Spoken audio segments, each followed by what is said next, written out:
Welcome everybody, it's Thursday night. Welcome to the HammerFist podcast. We're live here in Hanford, California. Can you believe that, man? We're at a place, I don't know, what's the word I'm looking for? It's an iconic place because it's been here for quite over 10 years. And I'm talking about the Valley Fight Club.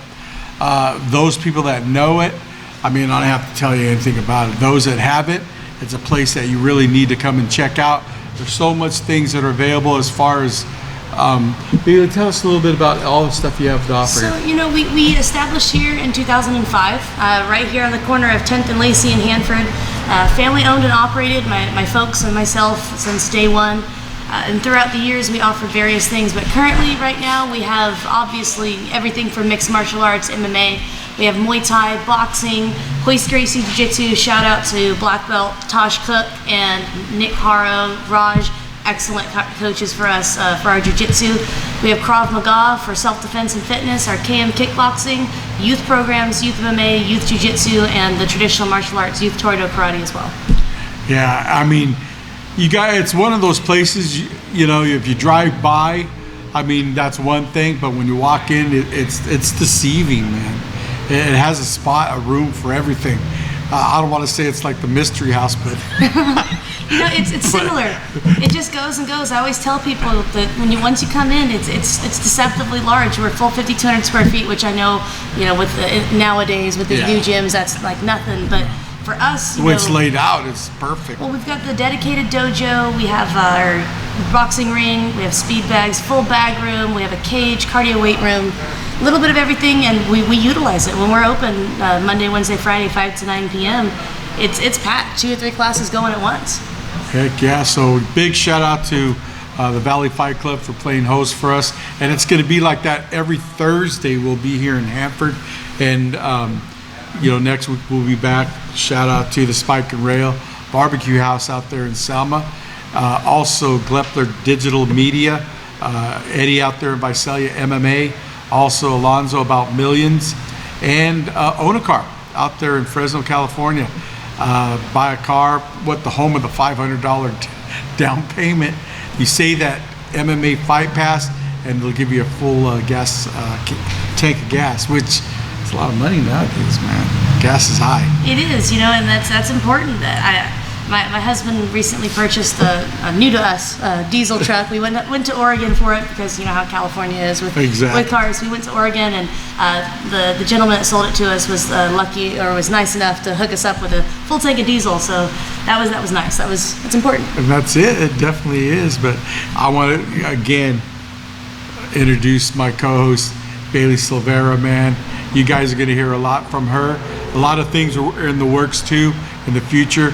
Gonna brighten her horizon with her mindset, because she's got a lot of good ideas. And my original co-host, or I was his co-host, Sergio Quinones. How you doing, the Outlaws in town? How's it going, man? How's it going, everybody? I'm just happy to be back. Guest co-host today, or just a guest. But yeah, happy to be back. Right on. So what's going on, Sergio, man? I know, you know, a couple of weeks ago, you had a fight, took it on very, very short notice. I mean, you had to work your butt off just to get the weight, and then you had to adjust again. And I mean, usually when that happens, things don't go right. But hey, that's the fight game. And I mean, hey, you know, you still honor your commitment, and get ready to redeem. I understand in August, man, go back to the island. Yeah. So a little bit about my past fight, just because it's a crazy story. So might as well share it. Yeah, so I was originally supposed to fight for Tattoo Palace Fights on May 10th, I believe. I was supposed to fight Art Hernandez. I was really excited for that fight because I think it's a really good matchup. You know, he's a veteran in the sport, maybe not pros, but he had like a lot of amateur fights. Yeah. He held a couple amateur titles. You know, I think he's been like training and fighting as long as I have. And you know what I mean? And he just went pro a little bit later, you know, tore it up in the pros, and you know, they matched us up. I thought it was a good matchup. I was excited to fight him, you know. I thought I was gonna walk away with that W, you know what I mean, just because of the way we matched up. But again, he's a really tough opponent.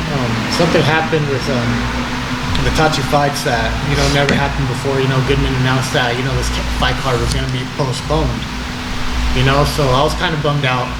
You know, I'm not sure we're going behind the doors over there, you know, budgeting stuff, but I was kind of bummed out, you know, but I knew that I was probably going to have a fight sometime in the summer, you know, around August. So I gained a little bit of weight, man, you know, that's just what happened, you know what I mean? I was still training, but, you know, my cardio and strength and conditioning, you know, wasn't as intense. I gained a little bit of weight. Got up to like 200 pounds, man. I was pretty heavy, you know what I mean? It's just, I don't know, it's just my body just bloated, or I don't know if it's because all these times I've cut weight, so my body knows, like, in that off season, hey, you know, hold on to this, you know what I mean? Because it's gonna disappear one of these days. And a couple weeks later, after that fight got canceled, you know, I got contacted for an opportunity to fight for Lights Out, which is old CXF, you know. Yeah. So they're a very good professional card, man. They have a lot of high-level fighters on there. I knew it was going to be tough, you know. And me going into, I told myself, you know what I mean, like, don't take short notice fights, man. Don't do that no more. You know what I mean? You're not early in your career no more when you're stupid. But I don't know, man. Something about us fighters that if you offer us something, we're gonna say yes, you know. And sometimes we gotta protect ourselves from ourselves. But I said yes, you know. I was 200 pounds and I was supposed to fight at 155, so that's 45 pound cut, you know what I mean? And that I had to do in 3 weeks. I've never done that before, but I told myself, you know what? It was the first time for everything, you know what I mean? And I've cut a lot of weight before. And I thought I could do it. Well, it's a ridiculous amount of weight. I surprised myself, you know what I mean? I told myself I wasn't gonna pull out. You know, I'm gonna go ahead and take this opportunity, you know, just because it is such a good show. I got about 43 pounds off in 20 days, you know. The Friday before the fight, I went to go do my medical 7 days out. I was about 25 pounds over, you know. This is after losing about like 20 pounds already, you know. So that week I lost about another 22 pounds, you know. But I still missed my contracted weight, you know, which I've never done before. But I mean, I've never cut that much weight either. It was just a dumb decision I did to take that fight on short notice. But hey, you know what I mean, sometimes you gotta take risks, especially for a good show like this, you know. Hopefully that happens back. And I missed weight, and my opponent kind of used that against me, you know. He made it a stipulation that yeah, he'll take the fight, but I had to weigh in again the next day, and I could only be over 10 pounds of whatever I weighed in at, you know what I mean? So I'm like, man, I'm already 10 pounds over right now, you know what I mean? I'm 10 pounds just drinking like two things of water, you know. My body's gonna suck that up and not let go of it. Well, I tried my hardest, man. I gained like 18 pounds. I was 18 pounds over the next day of what I weighed in at, so I had to lose about 8 pounds. I was like, shit, man, here we go. I had about 2 hours before the fight to make that weight, and I cut in about an hour. It was because I was finally fully hydrated, you know what I mean? And once you're fully hydrated, the water comes out like nothing. Yeah. So I cut in about an hour, you know, but it's still two hours before the fight, you know, and then all that weight I had already previously cut, man, it took a drain on me. I didn't think it was going to, you know. Me mentally, I was ready, you know what I mean? And then it's just that fighter's ego you have, you know, that we all think that we could whoop everyone's ass, and we all think we're the best fighters in the world. And I know when I'm fully prepared that I am, you know. I know I'm a better fighter than that guy, so that's why I was like, I'm gonna beat him, you know what I mean? And I won 5 out of my last 6 fights in my last 4 years, you know what I mean? So I was going in there just really confident, and man, I was just so drained once that fight started, man. I did not fight like myself, you know. And yeah, unfortunately, I mean, that was my first time. I got submitted. That was the first time me losing that way in 4 years. So it was 2015, the last time. That's kind of when I turned things around, you know, 2015, and I kind of went on a roll. And I was like, man, not again. You know what I mean?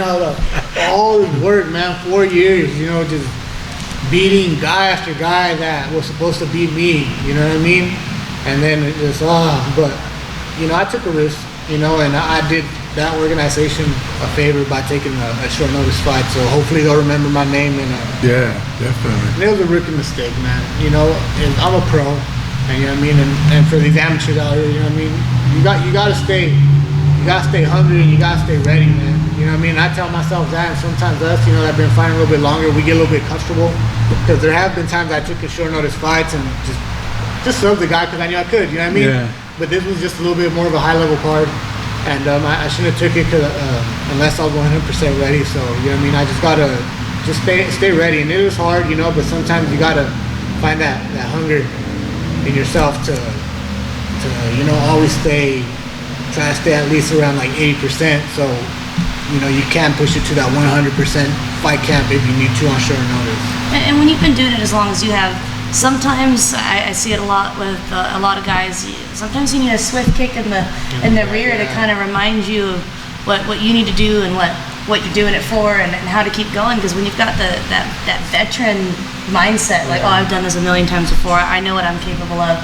Sometimes you need that little bump in the road, that little hiccup to kind of set you back on track. And I know you're gonna bounce back. Yeah, it was a reality check for sure. You know what I mean? But like I said, you know, I was bummed out for like a week, man. Like really bummed out. Like I said, man, I was like, man, 4 years. I was like, man. You know what I mean? I had lost that one 4 years, but whatever. You know, I'm thankful enough that I got another opportunity. You know what I mean? To fight in Hawaii again. You know what I mean? Which is crazy because it's for a different organization that I fought for last time. You know, where I won my championship bout with for Trinity Sports Combat. Robert Ofsevich is the organization. Oh, yeah. You know what I mean? Hey, man, they're awesome. You know, they put on great fights, great shows. You know, I have nothing but respect for that guy. But another promoter hit me up from Hawaii. You know what I mean? And wanted me on his card. And of course, you know me, I'm old school, so I'm loyal. So I hit up Robert first. You know what I mean? I said, hey, you know, the show wants me to fight for them. You know what I mean? I don't want to be like behind anyone's back or oh, we stole this fighter, fight from you. Yeah, that's good. He's like, no, don't worry. He's we're gonna our next show isn't even gonna be till October because we're looking for to expand to a better venue and all this. So they're growing. You know what I mean? Oh, he's all if you're free in August, you know, he's all go ahead, man. He's like, thank you for for being honest and stuff with me. Yeah, so that goes a long ways. You got to do that with people, man. It's just a respect thing for me. That's important. I wish more people did that. I think there'd be a lot less bad blood in the sport if more people were considerate of promoters and fighters as well. So that goes both ways. Yeah, you know, because sometimes, you know, promoters, they have these certain fights they want to put on, or fighters they want to grow, and it could hurt them if you go to another show and lose, or if you start fighting just for that other show, you know what I mean? So that's why I just wanted to kind of double check. But I'm a fighter now. It's called Destiny Promotions, you know, and I checked out the Instagram, man. They put on some good fights, man. There's a lot of good Hawaiian fighters that have been there. You know, they have pictures of like Max Holloway at all their events, and you know, the Hawaiian people they stick together pretty close. You know, I found out my last fight. They're pretty tight. Pretty tight. What actual area is it going to be in? Man, I don't know. Like, it's like I'm not sure. There's so many names, you know what I mean, that I don't know and stuff, but. It's gonna be on, I think, in Honolulu. You know what I mean, or in that surrounding area. You know what I mean? I'm gonna fight a guy that I was supposed to fight. He's from Hawaii on the other show, but him having that fighter mindset as well. We were scheduled to fight. Yeah. And he already had a fight booked 3 weeks before that. You know, didn't tell the promoter, so he was gonna fight. I think a title fight, and then fight me 3 weeks later. You know, he's crazy. Yeah. So the promoter found out and was like, you know what? No, fight your fight, and we'll either reschedule this. You know, I don't want you coming here hurt or, you know, not at 100%. You know, like I said, sometimes you gotta protect fighters from themselves, man. Cause we just have that mindset that hey, we could do it. Don't, you know what I mean? Don't worry. You know what I mean? In my head, sometimes, you know, I'm 100%. I could probably fight every other weekend. You know what I mean? But that's just not a reality, you know, through someone else's eyes that knows what they're doing. Right. You know, so, but I'm excited, man. I'm gonna fight Ryan Dela Cruz, and it's also gonna be my return to 145s. You know what I mean? I haven't gone 45s in like the last 3 fights. You know, I've done 155, or I met Yano at a catchweight at 160. I don't know why I did that, but it's just I'm excited to go back to 45s. You know what I mean? I feel that I was doing really good at that weight class. You know what I mean? I just have to just get my diet down and all that stuff, and you know, stay lean. And that way, when I cut, it's just strictly water weight. get it off, put it back on, and perform at my best. Like I said, just with the experience I have and the wars I've been in, man, and all the mistakes I've made, you know, and I'm still learning, I'm still getting better. It doesn't matter, you know, if you've been in the sport for 10 years, you know, I'm still learning, you know what I mean? But I think if I'm at 100%, it's going to be really hard for someone to beat me. Like, just because I'm comfortable almost on it in every aspect. But yeah, Rindell Cruz in Hawaii 145, so I'm excited for that one. And when is it? It's going to be August 3rd. August So 3rd. I have August about 3rd. two and a half months, you know, which is in good. I'm glad Hawaii. they gave me. Hey, sponsors out there, any meal prep sponsors? Hey, good opportunity to get up on a veteran pro fighter, MMA. He can use your help, and I guarantee he'll get your word out about your business. Yes, So I will. anybody, you can contact him. Yeah, I actually have a kind of a big Instagram and Facebook following, so you know what I mean, I'm always looking for sponsors. You know what I mean, even like Chris said, anything helps. You know what I mean, meal prep, supplements. You know, but hey, cash talks too. You know what I mean, I can use that. Yeah, cash it's all too, the you know what I same, mean? really. Because, Yeah. it's expensive to train, and then it's expensive flying out there. You know, last time they paid for my flight out there, but I don't know about this time. You know what I mean? And sometimes we don't fight just for the money. You know what I mean? I'm willing to take a pay cut. You know what I mean? It's the experience going to Hawaii and accomplishing something, and hopefully I don't have to pay my way. You know what I mean? But I will have to pay, you know, some other people's ways, and you know what I mean? Anything helps. You know what I mean? So if I could, yeah, if there's sponsors out there, man, that, you know what I mean? You're down to break some bread and, you know, be on my team, and you know, I'll have you back to the fullest too, man. I'll promote you, and you'll be on this journey with me to Hawaii, man. So that way, when I get my hand raised, you know what I mean, you'll be a part of that. Awesome, man. A lot of the things coming up for the Outlaw out there. Appreciate you taking the time to be here. But we got another guy. I'm going to call him the Predator. This guy. What's your last name, Enoch? McCottrell. Yes. This guy has been not just talking the talk. He don't really do that, but he's walking the walk and producing. Now he has a huge opportunity, man, along with the person he's going to be fighting.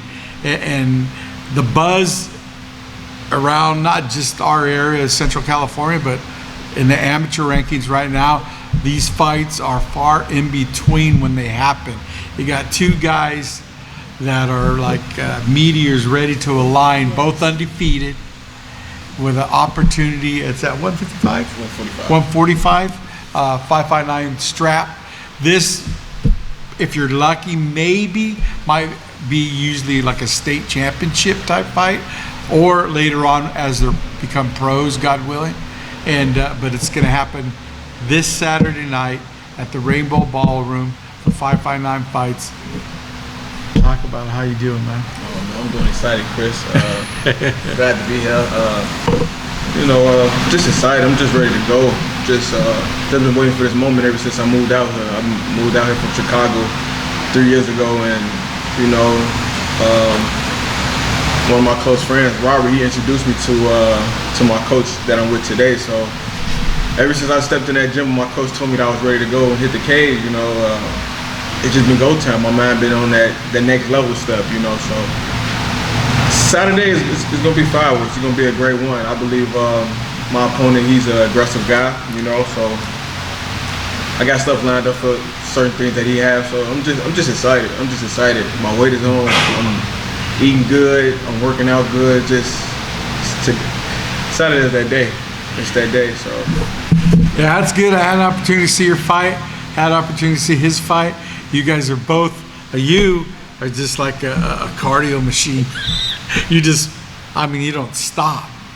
You know, and on Vincent, I haven't seen him fight that long because his fights don't last that long.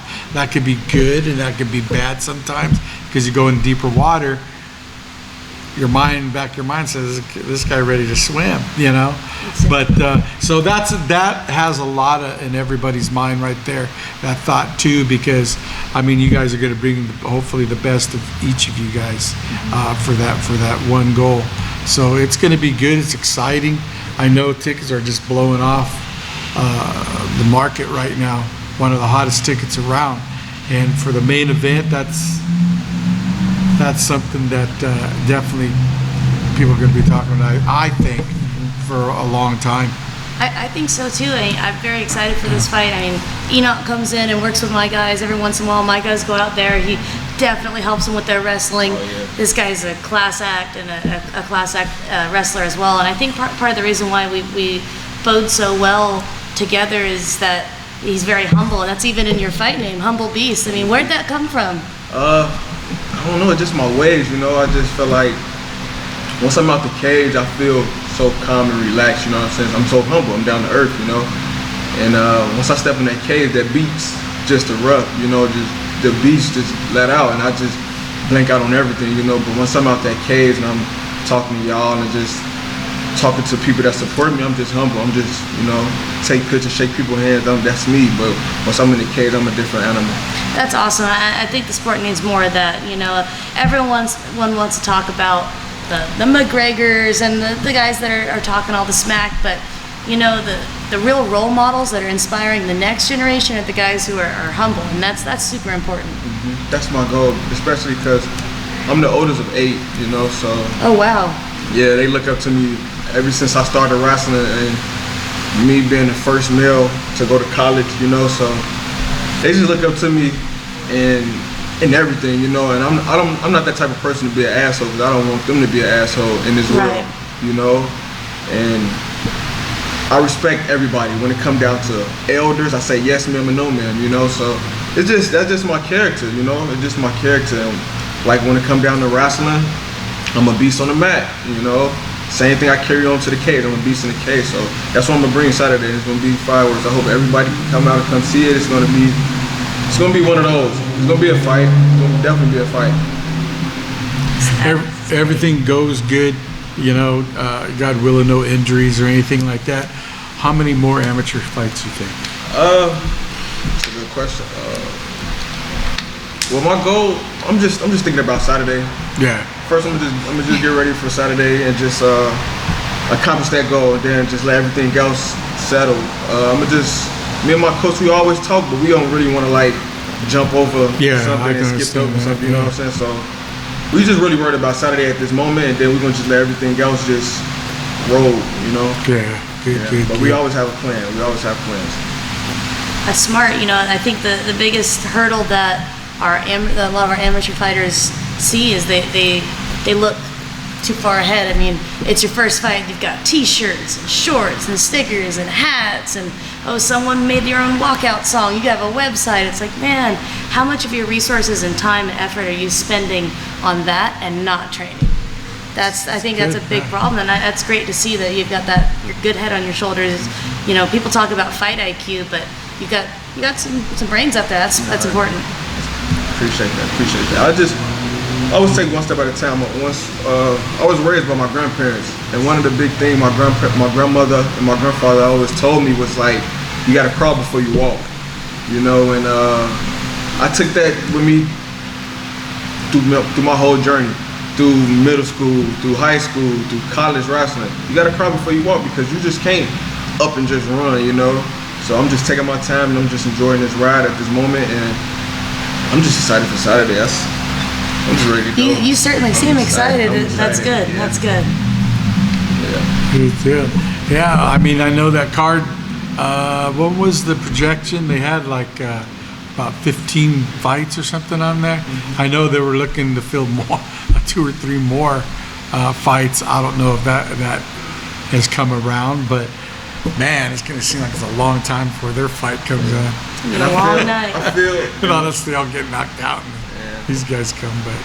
I feel like on this card, I feel like I'm the underdog. I feel like all my fights that I have, I was underdog, and I take that. You know, I'm proud to be the underdog, and it just shows like my work ethic. I just take that in practice. I'm the underdog in every fight. I don't want to be the top notch. You know, I'm straight underdog. I want to be the underdog all the time, so I can prove to these people that I'm really here. I'm really here to be great. Yeah. So that's important. You know, it kind of brings you back to a quote my dad told me about recently. There's an older TV show with Mary McCormick in Plain Sight. He loves that show. He just loves it. And one of the things that her partner, it's a law enforcement show, said is, you know, Mary, you be the meanest dog in the fight. And that kind of resonates with me, because it doesn't matter your experience, it doesn't matter your height, your weight. anything, your background, as soon as that cage door shuts, it's a whole different world and you're a whole different animal. And like you said, that's when the beast comes out. That's important. I think that's a great mindset to have. Yeah, I mean, looking at this fight, I mean, really, if there was, say, betting on here like that, you can't. I don't know, man. I would say basically it would be kind of even, because both of their fights, have been pretty solid wins, like that too. So it's kind of like straight across the board. It's a pick 'em type deal. If you favor hit Enoch, great. If you Vince, great. But it's going to be whoever has that hiccup, man, game over. And it won't take long. And Especially at their pace. Oh, yeah. They both fight at. It's like what Vincent's coach was on last week, Cody Sons. It's like what we were discussing about, they both are great wrestlers. They both are good strikers. They both have that crazy pace. And it's going to be a barn burner. I think the fans, that's the kind of fight fans like. People don't ever want to see someone fight a can. No one ever wants to look on a card, a piece of paper, and just circle who's going to win ahead of time. People like to either be surprised or left standing with their jaws dropped, mouth open, and that's the kind of fight I think we're going to be looking at with Enoch and Vince, because they're both great up-and-coming guys, and like Jeremy and Cody was saying, that it's not just the Valley. These guys are towards the top. It's trending towards the state and beyond, and that's impressive, and I know Vince is out of Bakersfield, and you're out of Kalinga, Valley guys. We love having that kind of talent here. Oh, heck yeah, man. It's going to be a good deal. You have anything to add to that, Serge? How many fights you got? 3-0 right now. Okay, Yeah. that's good. How about the other guy? See, 3-0 as Okay, well. see, Yes, it's one of those ones that that's gonna be one of those ones that someone's always got to go. someone's always got to go. But man, you both are still so young in your career. Amateur, pro, 3 fights is still being a baby. I mean, even in the amateurs, I think nowadays, just because they seem to be finding the amateurs a little bit longer. Oh yeah, yeah, they are. But I mean, whoever wins, you just gotta capitalize on and kind of reflect what you did right. And whoever loses, man, honestly, it's just the beginning of a long road for both of you. Yeah, You know what I mean? I remember when these guys were first started, doing that camo deal, how everybody was bagging on, well, you're amateur, you already have 5 fights when you turn pro. But then I look at the boxing amateurs, Oh, man. and anybody that's really successful and grow, they have over 100 and something. So it's that's like, crazy. I mean, I don't see, because the MMA I think is a lot different, obviously. It takes a little bit more audio. I don't see anybody doing 100 MMA fights. Maybe as shouldn't, an at least. They do amateur, boxing, they would be. tournaments where they box like 3-4 times a day. Don't Yeah, they? sometimes during the week I saw- they I have a saw- couple tournaments for I saw 3:30. they had like the Golden Gloves. Yeah. I saw some documentary with that. But the toll that we take on our body, though, Yeah, it's a lot It's a lot different. more, It's a man. lot different. It's way different. Yeah, It's way different. because we can, boxing, they don't really deal with ACLs or, just tearing the ACL injury backs or your or- back The injury. neck. They only have like hand, they face. We have it all, so we work in everything. And I just think that like standing amateur for so long can take a toll on you once you go into pro sometimes. Yeah, So- you're already be I agree. already be all Boxing- worn out. Boxing amateur, you got to think they also wear headgear Mm-hmm. and like 16-ounce gloves. That's pretty much just sparring. You know what I mean? That's Yeah. going in there and having fun. You know what I Right. mean? Even in the amateurs now, they don't wear headgear. You know what I mean? And the gloves are slightly bigger than the pros, like 6 Yeah. ounces. Yeah, they're still. like 6-ounce That's gloves. still pretty. You're still gonna get rocked, and it's a lot of damage you're putting in your. I mean, just as a pro fighter, and the amateur promoters probably don't like this. It's a lot of damage you're putting on your body for free. You know what I mean? Like, there's got to be a time where you got to be like, you know what, I'm doing good. I'm kicking butt, man, and I feel I gotta get paid. You know what I mean? And there are people that will pay. Especially starting off. It's a lot about it's either your skill or your following. If you have a big following, that's why it's important, man. People like kind of you document your growth as a fighter on Instagram and Facebook. You know what I mean? that, you know, and promote yourself, man. You gotta be your biggest fan. If you're your biggest fan, who else is gonna be? Yeah, this that's is how true. you gotta believe in yourself. You gotta believe that you can whoop anybody. You gotta believe that you have the potential to be better than anybody else. You know what I mean? You know, of course, you know there's gonna be downfalls, but you gotta believe in yourself. You know, and promotion, they'll see that. You know what I mean? And they'll start you off with someone at your level. They rarely have a debuter fight someone with like 10 fights. You know? Yeah. Now there's a commission. They don't allow that. You know what I mean? But you know, if all the amateurs, you know, decided, hey, you know what I mean, we're only gonna fight a few fights and go pro, you know, they'd have no choice but to they're gonna start paying everybody. You know what I mean? Yeah, that's true too. I think probably 6, max maybe 10 fights. That would probably be a lot. Probably, I think the normal is usually about 6. Yeah, it depends on. I think it depends on the person too. And then the area he's fighting at. Yeah, and it also Part of depends on how those fights went. I mean, if you're like 6-0, if they all ended within 30 seconds of the first round, that's really not much experience that you're taking in there. Yeah, that's and, true. You know, touching on what Enoch and Sergio were talking about in terms of damage, I mean, we just saw Sage Northcutt go into one championship. 29 seconds. 29 something like seconds that, or 23 seconds. Cosmo Alexander, he had fractured his orbital and his cheekbone at 8 different places. His cheekbone was in over 30 pieces they removed in a 9-hour surgery, you know, and people like to talk as much smack about Sage Northcutt as possible. He's got a lot of things going for him. People insecure, they don't like that. Yeah. But he's a talented kid, and Cosmo, I mean, he's got, I think, something like 69 or 70 kickboxing fights on top of his MMA fights, and he's a beast. And you can see it, one punch, that's all it took, one strike. That's all it takes. So I saw a video of that Cosmo guy getting starched too by some other. It's whoever day it is, man. Relax. That's it. And the thing that sucks about an injury like that, man, is how do you really recover from that? Yeah, how are you gonna do? One, do those bones in your face, do they heal as strong as they did before? I don't know. You know, I'm not a doctor, and luckily I've never had anything in my face broken. Well, that I know of. You know what I mean? I never went and got checked. And two, mentally, like, how does Sage even go into his next sparring session, like, even in the thinking slap he's fight, gonna get, he's probably gonna see a punch coming and like, flinch up, you know what I mean? But hopefully he can recover from that, because I agree with Bailey, man. He's a talented guy. The only other fighter that I've seen that's had that much damage and has come back after having his face totally redone was Cub Swanson. Yeah, he got the early days of when he came into the UFC. Yeah, he was out for a long time getting his face. What happened to the guy Cyborg? Did he quit after? What's name cracked his dome? Yeah. MVP. Man, but he hasn't fought since, huh? No, I wouldn't either. I think he divorced the other Cyborg. I think part of that was neurological too. I think in some instances, you know, you just don't fully recover from things like that, and obviously you have the mental aspect, like Sergio said. But I think Sage will come back. He's only 23, and he's got so much experience behind him, a good team and alpha male, and I think he's on the right track with one championship. I think he probably should have gone there first before he went over to the UFC, but I think he's on the right track over there. They got a lot of talent. I've seen a lot of UFC guys, former UFC guys, whether they're past their prime or not, going over there and just getting smashed. Eddie Alvarez lost too. DJ went over there and tore it up. He tore it up.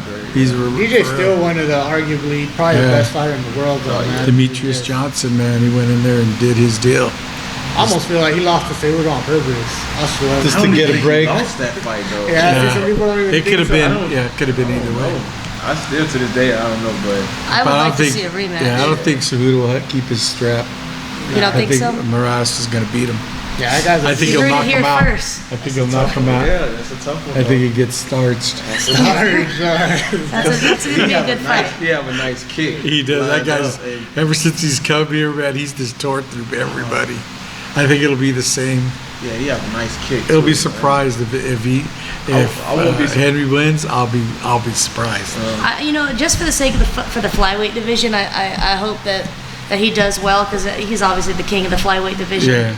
And no one ever wants to see a division go away. There's plenty of talent there, and now with Endeavor, the parent company of the UFC, they actually just today filed for public trading status. They filed their IPO. You probably got some stock.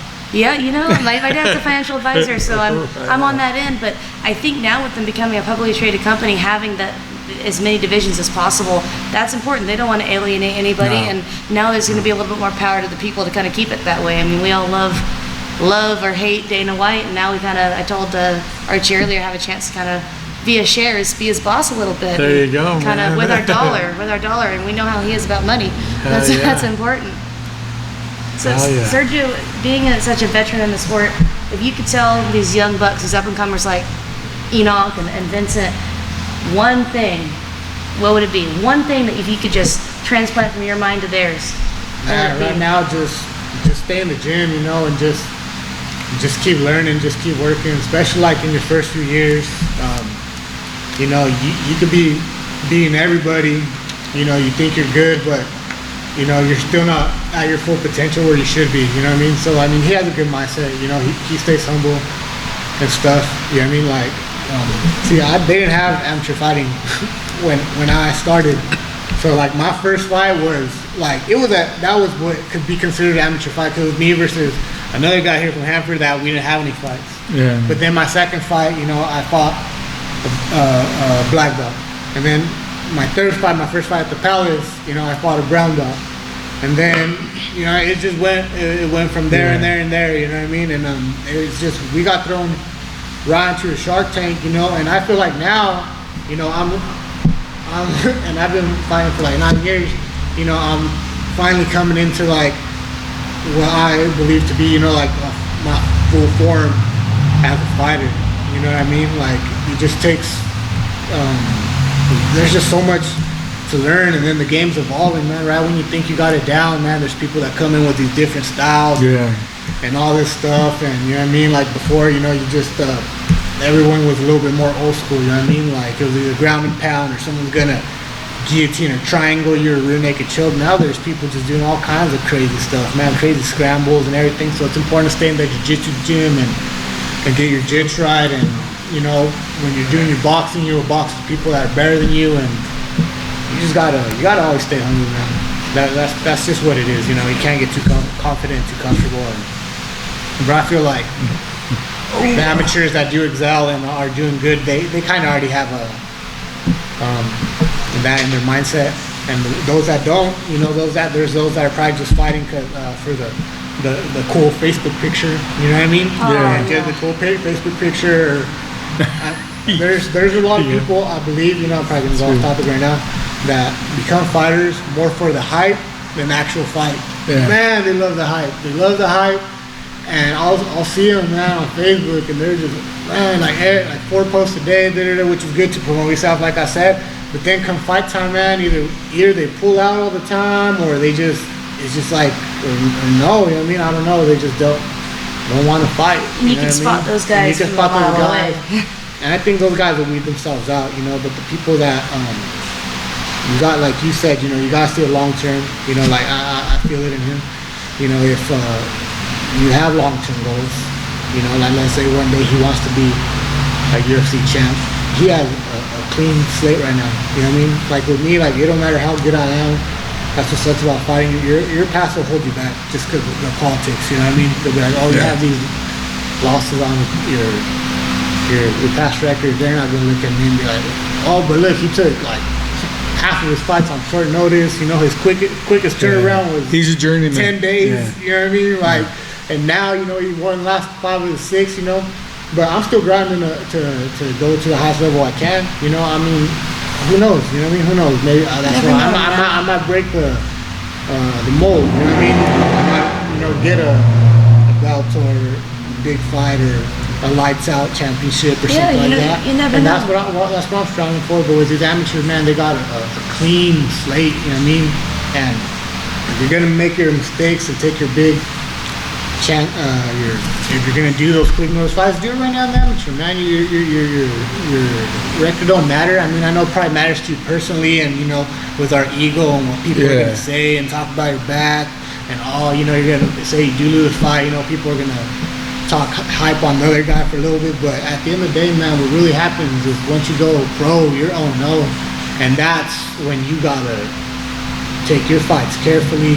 You know, like I believe that you do need good management, you know, and it's probably hard to find because you got to have someone you trust that's gonna protect you from yourself, but also not try to rob you blind. You know what I mean? That's true. Yeah. That's important. And, it's important, man. Just to kind of look at everything in the long run and not the short run. You know what I mean? And I feel like touching on the good management thing, at the amateur level, a lot of that's got to ride on the coaches. You know, you can't, especially if you have both pros and AMs, you got to look out for your guys just the same. And I try to do that with our team. I do everything that I can, and I know that Bubby is like that too. He's protective. You guys become like family. You spend almost more time together than you do with your own family. Sometimes you give as much advice as you want, and they still do their own thing. Yeah, you got to do as much as you Do can. we notice what? What's this about? How you doing, Sergio? I'm good, man. What's up? Bailey. I see you, Bubby. Chris, man, appreciate you coming in. Talk Tony, so I can go get a workout. Yeah, you're good. Go ahead. The, All right, the buddy. guys are here. Good luck Saturday Work night. you out. Night. God bless you, man. Get that work. I got you. It's gonna be a good show. Yeah, that's what I was telling Enoch, man. This is one of those fights that is very rare that it comes wrong, usually during like a pro. It's You know, especially for time. the amateur league. Yeah, It's exactly. crazy. And for this area to have something like this at this time, usually it might be at a state level or whatever like that. But to have them, and you know, in time, I'm sure they'll meet down the road again, probably a couple more times. Oh yeah, No. definitely.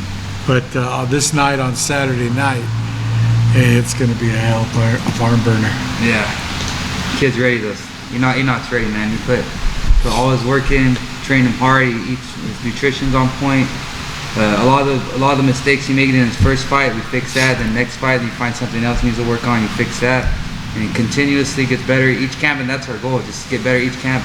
And actually, after his first 2 fights, I made him take a year off because he had to work on his jiu-jitsu a little bit. He was lacking little things on his offensive back, so we worked that. A little more wrestling techniques, and I really want to emphasize on his kickboxing because his traditional Western style boxing was pretty decent, good footwork, but this last few months was the first time he started getting his kicks in, and it's clicking right now, man. He's ready, he's fast, he's strong, his weight's on point.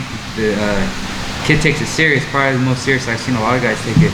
Like Sergio's been in the game forever. I mean, I remember him when he was young, fighting with like Cisco, Sergio Cortez, when Mike was there. Like these guys, you know what I mean? And it's not like, oh, we had these badass black belts training us, these world Muay Thai champ. We're just kids coming out in the garage. We train ourselves, Yeah, in the garage, and that's really what made us tough because everyone we just train, grind, and then you learned your own technique. But I think more our generation, you learn toughness first, right? Because I remember training for 2-3 years, getting my whole team was wrestlers. I never wrestled. They whooped my ass every day. It never taught me technique. That's how I learned submission defense too. Just don't get choked. How? Just don't. Just don't. And then after a while, you know what I mean? Like, yeah, man, you know, pushing 300-pound needle off me, and then all these cats. I mean, like, just it was sink or swim. I think more for our generation, and like he's right. You know what I mean? I think we build a really strong mental toughness. You know what I mean? And now these younger guys are lucky, you know what I mean? They have a coach like him, you know what I mean? That he can instill kind of that old school mentality, but also, you know, break stuff down, you know, that like, hey, this is how you do this, you know, or your jiu-jitsu needs work. Maybe, you know, I know some stuff, I can't help you maybe that much. Here, go train over here or go train this guy, you know what I mean? Like, when before, you know, we were just like try to figure it out. Backyard scrappers. Exactly, that's what it was, man. And then you're more injury prone. Like you just don't got the guidance wasn't there. You know what I mean? The mentality wise, everyone we were tough. Everyone wanted to kick ass, but we just didn't have the right kind of guidance. All these kids are getting now, which is it's good for them. The sport's evolving. Back then, I remember rolling with my first guy ever. He was a little 135er, tapped me out. Like, man, this guy, I can't ever see him losing to anyone. He's gonna kill everybody. And then it was Cisco, actually, Laredo, and he ended up being okay, 50-50 fighter. But his problem was he would stop, he would train, and then he wouldn't train until he had a fight again. Consistent, He'd train, and then, so he never progressed in his techniques and his skill level. Whereas Sergio right here, I remember he took a lot of hard losses early in his career, right? Tough kid, but just didn't have all the technique clicking. But this last few years, you've been doing good. Like when you beat Castle Williams, dude. I've trained with Castle. Castle is a beast, man. He's legit. That kid has good jiu-jitsu, good wrestling, and stand-ups. like when I go to the pit, they say like Castle's probably Stan's probably better than most of theirs. Yeah, he's a tough guy, man. And like just those are big wins for you. Yeah. With me it was just I just stayed with it when everyone quit. You know what I mean? I feel like a lot of fighters come and go. But then I look at myself like I'm 31, dude. Like I'm still young. You know, I just started fighting really young. You know what I mean? I was 20 years old when I first stepped into here. I think was probably one it of was my here, first man. days. This was the first time I ever stepped into a gym because Mike Martinez used to come here, and he was my old street fighting buddy. You know what I mean? That's what we used to do. You know, just go on weekends and parties and.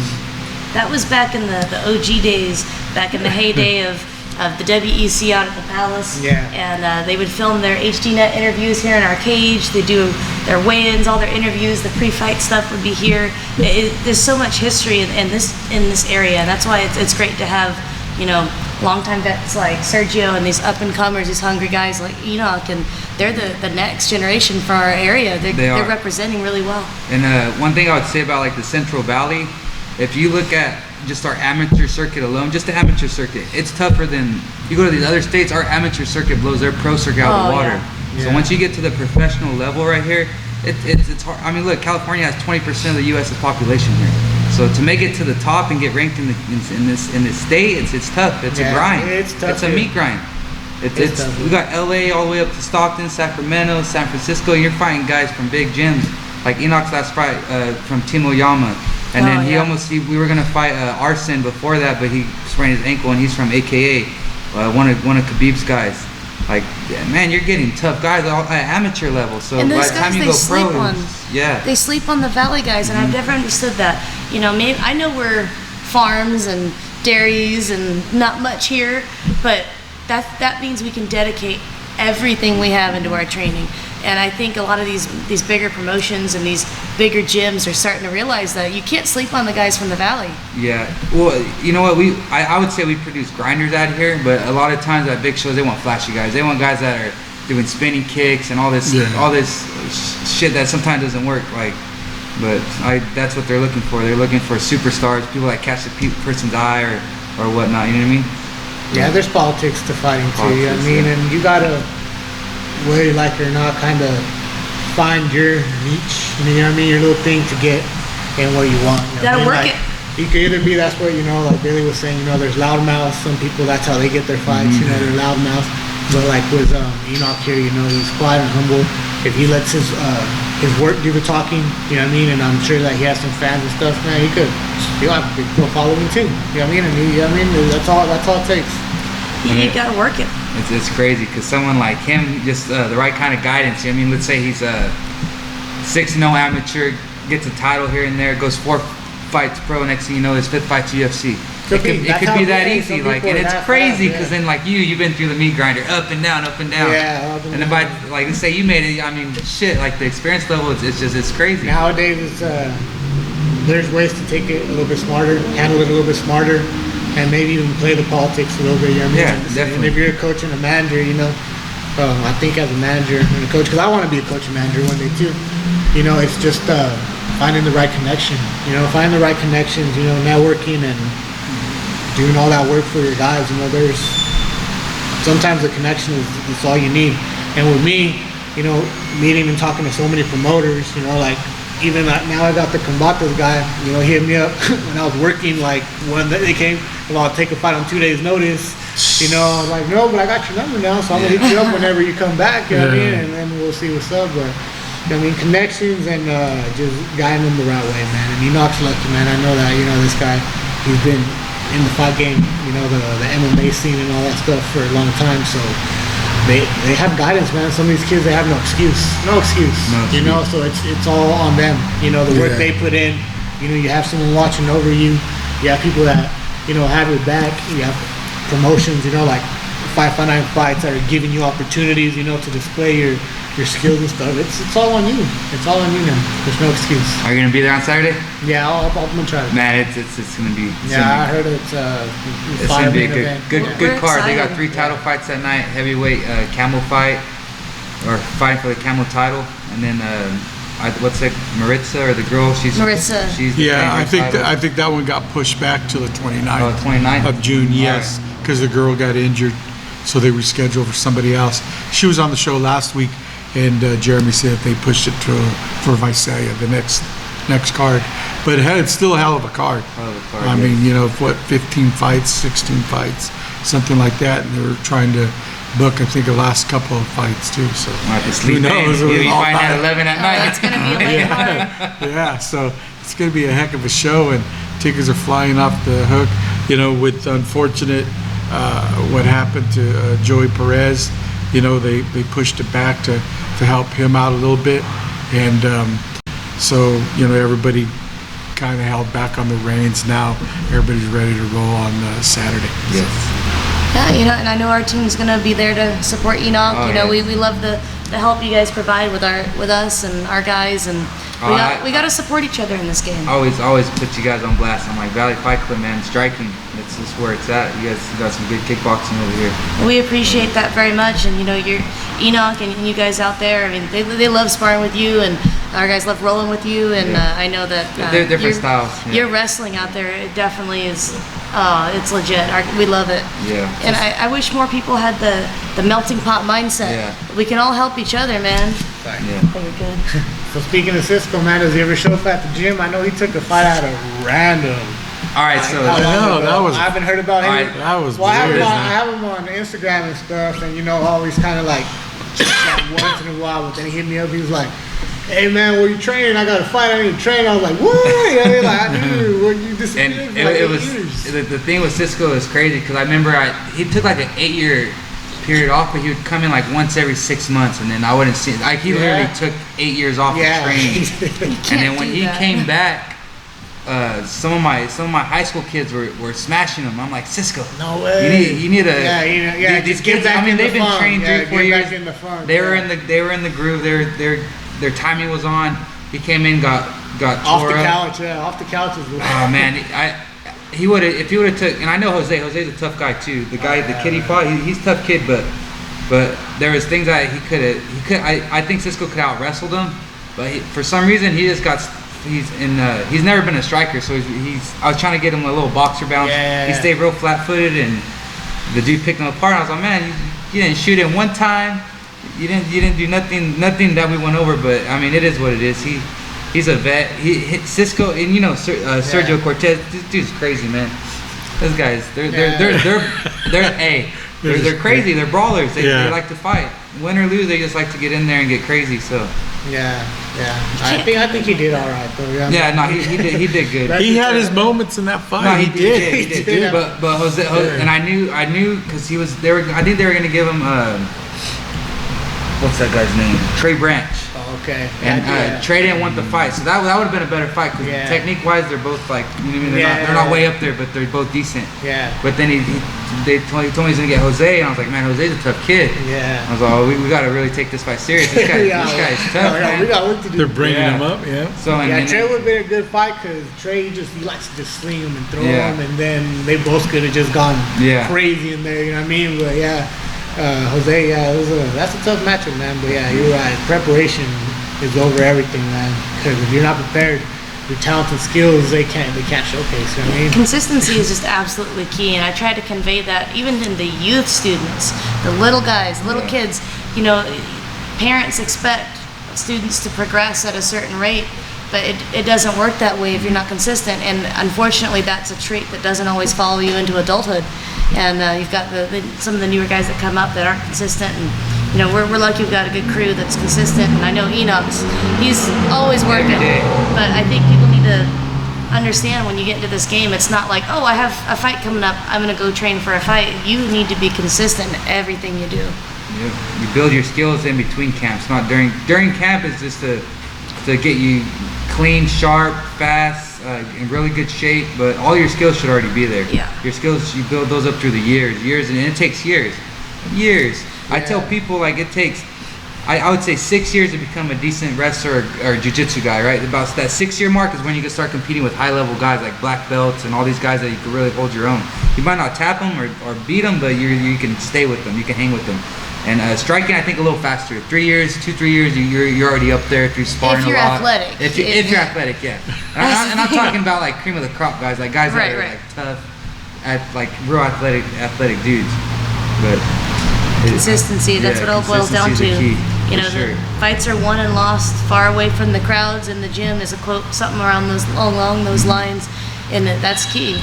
It's always about training, constantly training, and if you're not physically training, you got to train the brain, watching tape, not of your opponent. I mean, you can do that too, but your own tape, and looking back and seeing where you need to improve, and that's the biggest thing, especially at the amateur level. A lot of the shows that record now and put out videos, you know, people, you think, oh, I don't want my fight out there because now they're going to understand my game. If you have holes that big in your game, you're worried about being seen, you're not ready.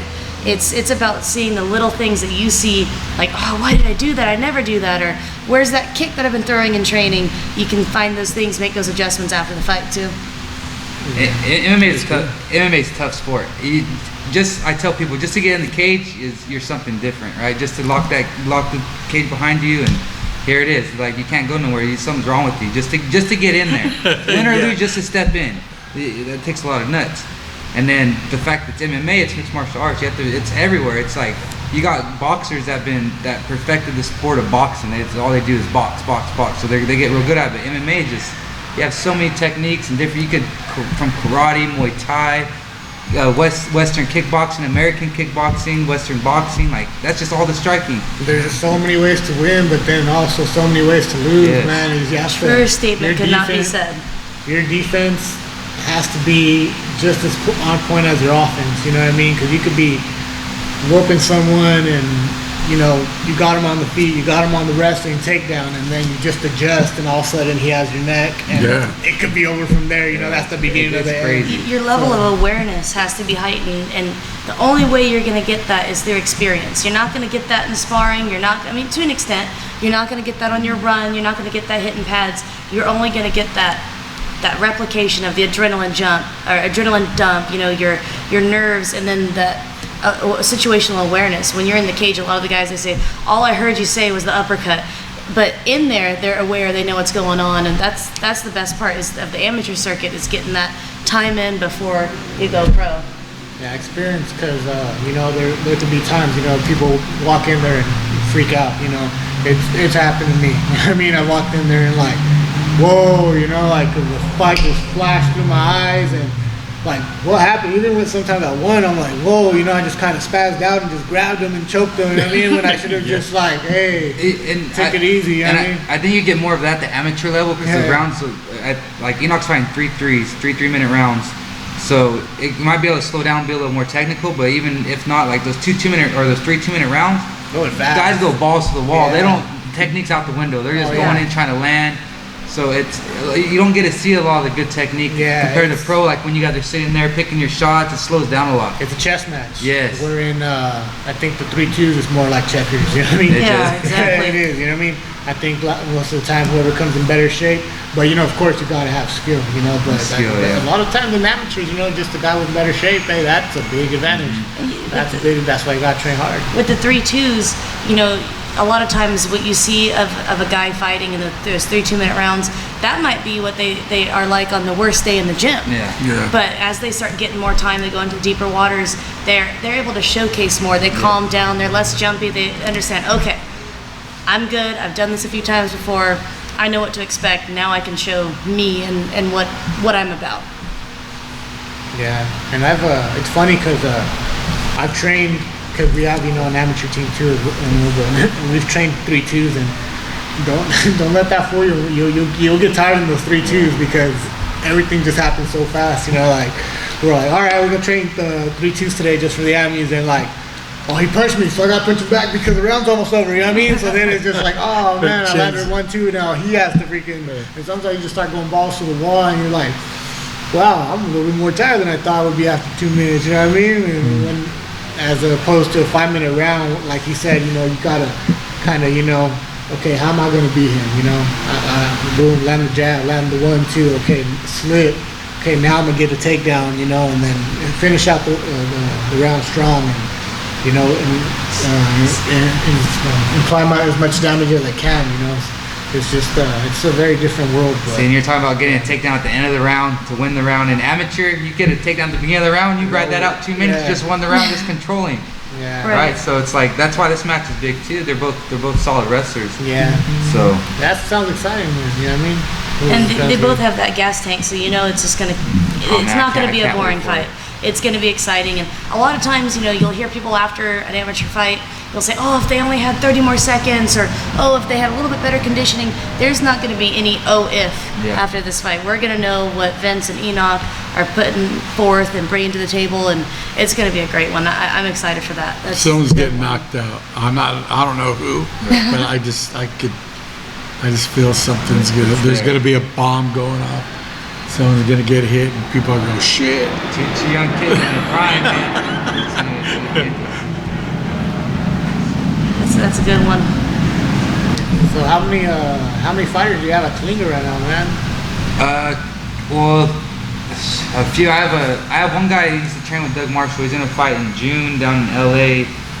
He took a short notice fight. I wouldn't recommend it for him, but like I said, a lot of these older veteran guys, like sometimes they just need a paycheck. So I'm not gonna hit him in the wallet where it hurts. But if I'm there to support him and put him through a hard camp and get him his raise, I can. But right now, He's a pro? Yeah, I would say I got Sergio Cortez. I would say he's done now. He still pops in and out, and then Cisco still pops in and out. Yeah, you never know Cortez, man. Yeah, he's always asking but me he's to probably like fight. 170, 180 right now. Yeah.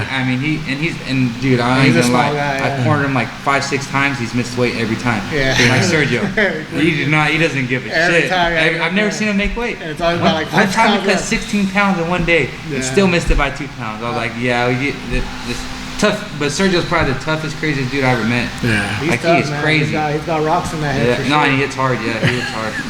But I got a lot of young guys right now, up and comers. So I should have two more amateurs coming up next year, and then Enoch hopefully goes pro after a year or so.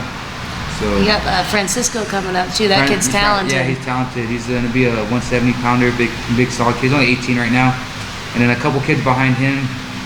I just see. I got a few guys that I know, like 19, they're gonna be pro already because it's just they've been in the game already. Shit, they've already been there 4 or 5 years training, good wrestlers, good striking. They're only 15, 16. These guys, I'm like, man, you guys are so blessed to have. Yeah. Well, we didn't because Well, we didn't exactly. we didn't. It's hard to find gyms that mix everything together.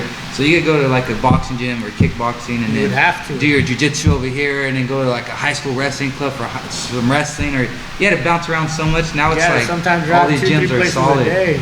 I remember. Yeah, but Whatever happened to that one kid, Batista? Oh, he's all right. So Chino was a beast, and Yeah, he's Kevin's- still. The crazy thing is, he ended up having kids, so lifestyle changed. But you know what's crazy? He's trained. He hasn't fought. I think he fought 2010, 11 was the last fight, but he's trained till now. He's good, but he fought 170 when he started, bumped up to 185, and now he's about 250. Wow. And he Nice. ate, and I swear but still training. he is a beast though. Yeah. At a He heavyweight. was badass. But now we put him against heavyweights, and he smashes these guys. His wrestling's there, his strike. He's tough. He's fast. He's athletic. He knows the grind. But yeah, he's still there. He helps me coach a lot now. You know, I He's think funny. He too, comes in Right practice on. drunk sometimes. I'm like, man, this guy's a nut. We should have him fight Joey. You just remind me of That'd be a Joey. good. That'd be a good kid. I remember that kid, man. When he was fighting during his heyday, he was really exciting to watch, man. I said, shit, this guy's a badass dude. Yeah, when he was 20, 21 years Yeah. old, and He was like Man. the next big thing, man. yeah, keep your either have a good pullout game or wear Yeah. protection, because these kids, man, Yeah, kids we'll having finish kids them and on it just ends their career. Yeah. You know, I think to an extent, you've got a lot of folks that have been in it for so long that when they stop fighting, they don't know what to do. So Yeah. they spend that time. Well, I'm going to keep training because you know it's a passion. When It's it's a a when it's a passion, passion, you can't stop. You can't quit a passion. So they keep training, and then they get the bug. Oh, I think I'm going to fight again. I think I'm going to do it. And then half the time when they do it, it's like, oh man, you know, I love you, but and that's kind of the case with some of the UFC roster. So there's some guys, I won't name any names. I think everyone's thinking of one or two right now. Everyone watching probably is thinking about it. It's like, you know, it's time to hang it up, and I think that's important too. You got a lot of young cats that come in and hang it up early, but there's a right time to start fighting and there's a right time to hang it up. Yeah. No one wants to talk about the second one. It's a sore subject. Yeah, I would say age-wise around 36, start looking towards retirement. 36, but 26 to 33, 34, man, you That's are like your just prime. physically strong. Unless you you're are Yoel fast. Romero, in which case, he's a Or freak of yeah, nature. yeah. So That's crazy. Yeah, that guy. Well, I mean, yeah, you gotta take good care of your body. yeah. Those guys in Cuba, they breed them for certain things. They're like, this is Yeah. you as a baby. You go over in this line, you're in that line. Yeah, it's just crazy with martial arts and then because like, football or some other sport, they'll be like Antonio Brown, like 32 years old, a miracle, he's still good, he's still one of the best. And in MMA, some people are just barely coming to their prime around that age, like those Anjos, man. I mean, he's been in prime for a while, but he's what, 35 now, and he's still in his prime, man. He's still whooping.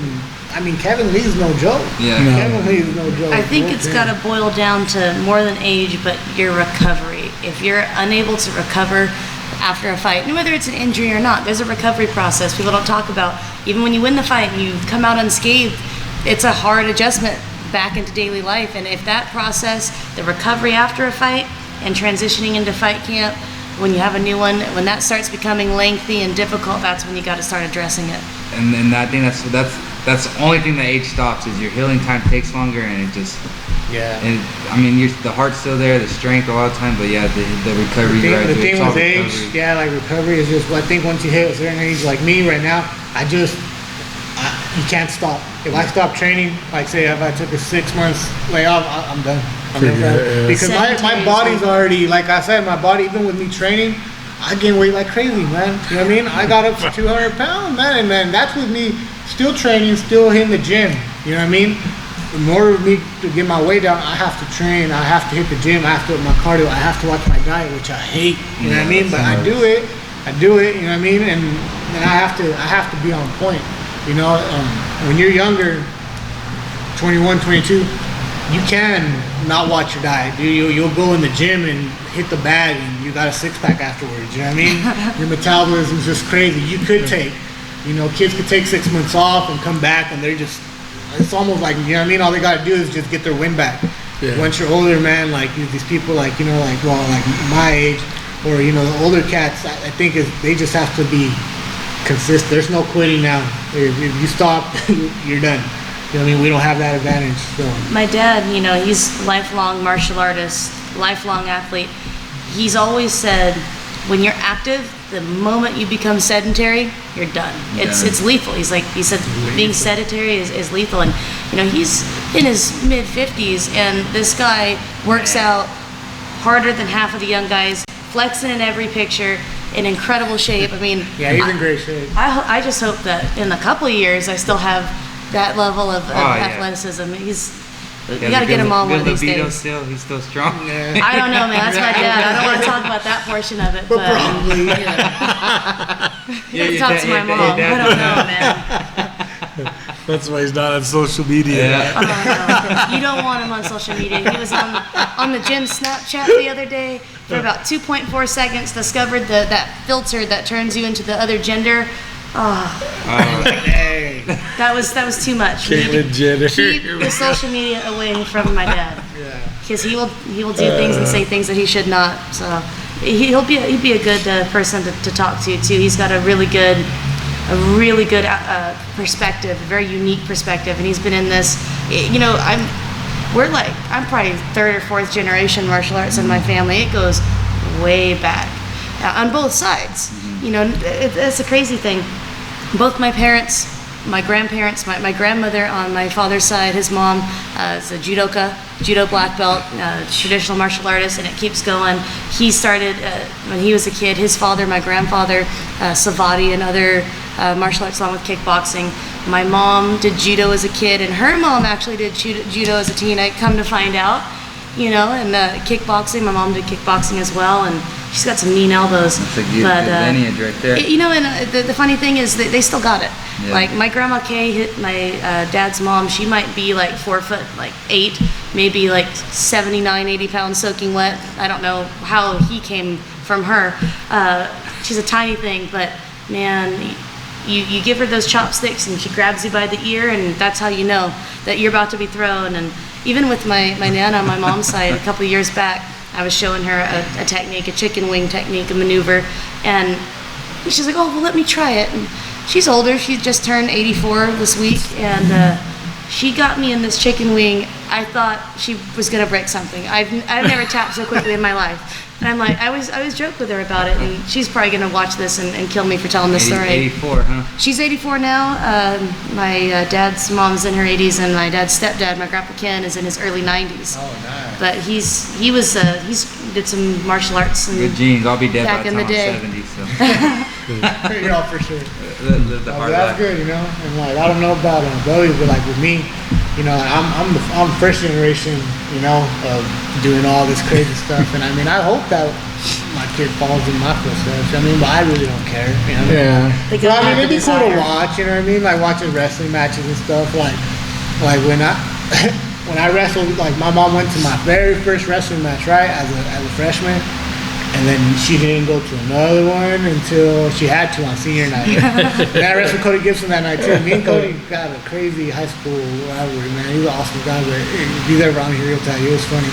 But yeah, she went on my first one, and you know, cross-facing everybody, and you know what I mean, you're a freshman, your first tournament, you're doing it extra. So then the guy does it extra to you because he's mad. And she's like, no, what made you get into this? You're You know what I clubbing. mean? Yeah, clubbing, freaking fish hooking. I mean, they allow everything at freshman tournaments. I think the refs are just like some dudes they find You on the know- street. You know what I mean? And then she, like I said, she didn't go all the way until my senior year on senior night when she had to go. You know, so like fighting and MMA, you know, she don't like that stuff. But like with my kids, you know, I think that'd be the hardest thing though, is to watch your kid fight. That'd be terrible. My baby boy. Not in my dad's eyes, though. that's Yeah, no, that's your Boy, I dad feel like is he's not gonna be the we one, already and I hope decided that, I hope to watch him in some wrestling matches, man. You know Yeah. what I mean? But at the same time, you know, if he's not, if he's like a total nerd and stuff, and like I'd love that too, you know. Just be Yeah, smart, 'cause that's how my daughter is. My daughter, she doesn't really like sports, but she's academically, you know, like top of her class and all Oh, that stuff. I awesome. don't know where she got that from. You know what I mean? But, I mean, if she didn't look just like me, I'd be like, But I mean, she won Spelling Bee for her school, you know, and qualified for the Kings County one. It was pretty cool, you know what I mean? So, yeah, I think my baby boy, he's gonna be the golden child, you know what I mean? We're gonna carry on the craziness, and then he'll just have me and his sister and his mom nurturing him on. carry on the craziness. I like that. All right, guys, it's time we're going to wrap it up. First, shout out to the Valley Fight Club here for playing host us. Anytime. My co-host Bailey Silveira, Sergio Quinones, the Outlaw, and the coach of the Enoch. He's going to be fighting Saturday. Big show, man, coming up. Big fight we've been talking about. Go out there and support the sport. A lot of times people are asking, how come we don't have this MMA? How come these guys don't do this MMA?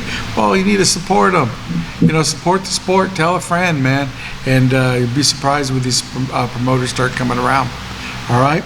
Shout out to the Spike and Rail barbecue house out there in Selma, California.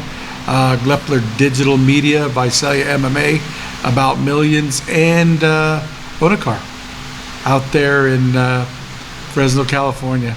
The home of the $500 down payment. All right, that's it from MMA Fight Pass, the HammerFist podcast. It's a wrap.